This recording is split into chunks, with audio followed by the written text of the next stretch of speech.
Sa ating subscriber na paano daw gumawa ng RAS, hindi ko alam kung saan mo gagamitin yung RAS mo. No? Pero, eto na po yung basic.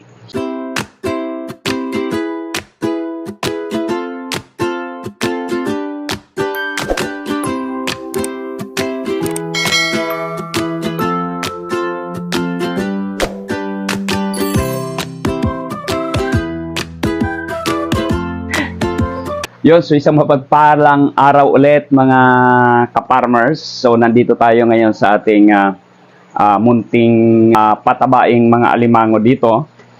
So ito yung kung titingnan natin, ito. Ayan.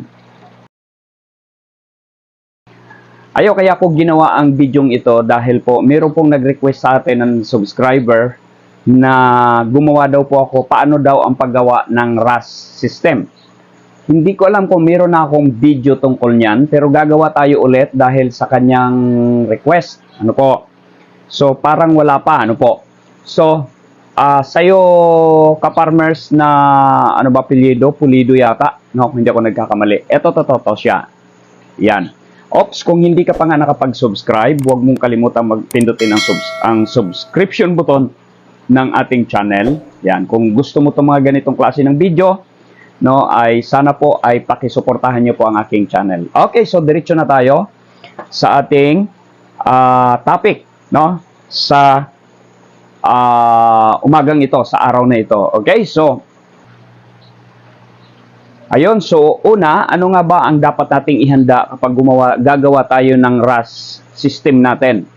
So unang-una, syempre dapat meron tayong mga tangke. Okay, ito. Puro DIY lang po ito, no?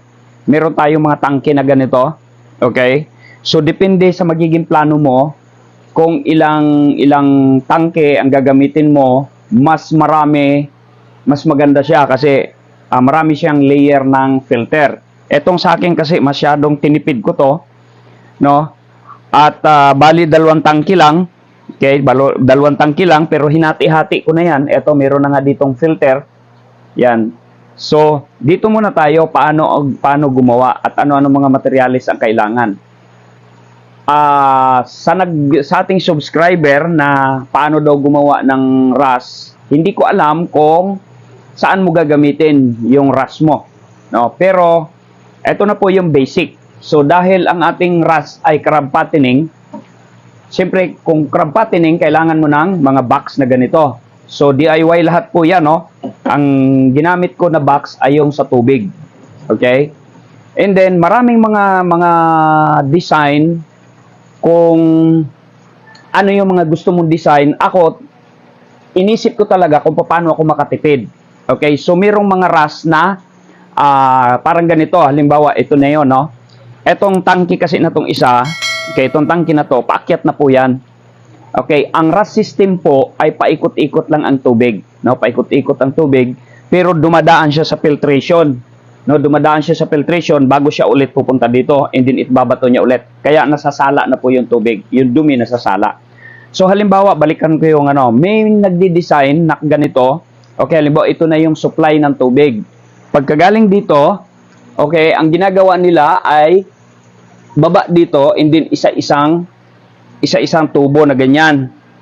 Okay? So, isa-isa. Ibig sabihin, may supply na ganito, isa rito, isang layer dito, isang layer dito, isang layer dito. Meron pong ganyang design. Ang sa akin, inisip ko kung paano ako makatipid. So, ang ginawa ko, diretso sa taas, siyempre, pag galing dito sa taas, babagsak na lang po yan. And then, pag galing naman dito sa tubig, bababa na rin po yan dito. Kaya meron po ako ditong pipe papunta rito sa baba. Tingnan nyo. Ayan. So, itong na yan, so maiiksi na ang gagamitin. Okay? So, ayan. So, galing dito, kasi meron pong overflow yan. Ito yung overflow nito, kung kita. Kaya, kita ba? Ito yung overflow niyan. Mga nabibili lang din po sa online yan. Pagka, ang niyan ay 2 inches, no, ang lalim ng tubig. Pagka umabot na yan dyan sa overflow na yan, bababa na rin po ulit yan dito. Ayan, so, dire-diretso lang po, so on so forth. Pagdating naman dito sa baba, Okay, pagdating dito sa baba, meron po akong isang pipe dito, 1.5 inches po yan. Okay, 1.5 inches na diretso naman siya dito. Okay, so ito na yung balik. Okay, ito yung balik ngayon dito sa ano na to, sa ating tangke. So mula naman dito sa tangke na to, nilagyan ko lang siya ng foam filter. Okay, and then pagdating dito, meron tayo dito mga mechanical filter sa loob. No, actually kulang nga yan, talagang kulang siya. So mechanical filter. Pagdating naman dito, maglagay ka lang dito ng overflow. Itong akin, ito yung ginawa ko. And then itong ano na to, tubo na to, dapat diretso siya sa ilalim. Sagad po siya doon sa flooring. And then magkaroon ka lang ulit dito meron lang ulit ako ditong filter, itong filter na to. So diyan sa ano, ang filter na ginawa ko diyan, meron niyang activated charcoal, may mga buhangin, may graba, and then ang taas itong foam na to, fiber foam.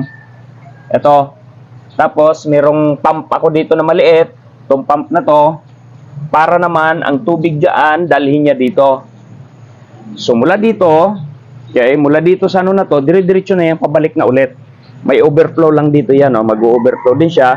And then mula naman dito, iaakyat niya ulit yan. So ganun lang po kasimple o ganun lang po ang paggawa ng RAS. So ang tubig ay umiikot-ikot lang. No, umiikot-ikot lang. Depende na kung paano mo siya i-design, no? Kung mag-iisip ka ng mas tipid ay mas maganda. So ano-ano mga materyales na kailangan? Siyempre kailangan natin ng pump, okay? Kailangan natin ng mga pump. Etong pump na to, submersible pump, no? Bali dalawa, isang maliit, okay? Ito lang yan, oh, isang maliit na ganito lang, okay? And then ito medyo malaki, okay? Kasi yan yung magbabato doon sa taas. So wala na po tayong ibang paarte dito sa ating RAS system na yan. Ang importante dito yung filtration, okay? Yun yung importante, ano po, na dapat, kaya sabi ko, mas marami kang tangke, mas maganda, no? Para yung tubig talaga sigurado ka, pagdating dito na ibabato niya ulit, malinis na. So ang sa akin, ito lang, ganito lang kasimple ang aking filtration, no? Kaya pero okay naman siya, no? Sa ngayon okay naman 'yan. Maganda naman ang ating tubig palagi, ano po, namumonitor naman natin. So siguro wala naman akong ibang ano mai-share sa iyo kung ayan, mga materyales nga pala, PVC siyempre, no? Kailangan mo dito uno, no, 1 inch to, no, 1 inch ang ginamit ko diyan, hanggang dito 1 inch po 'yan, no? Ito half inch, no? Ito yung mga drain, no, half inch na lang po 'yan. Ito lang ang 1 inch. Tapos ang ginawa ko rito, binutasan lang, siyempre butasan mo lang dito, no, para bumaba para daluyan ng tubig. So ang ginamit ko, ito lang din, maliliit na mga hose na 'yan.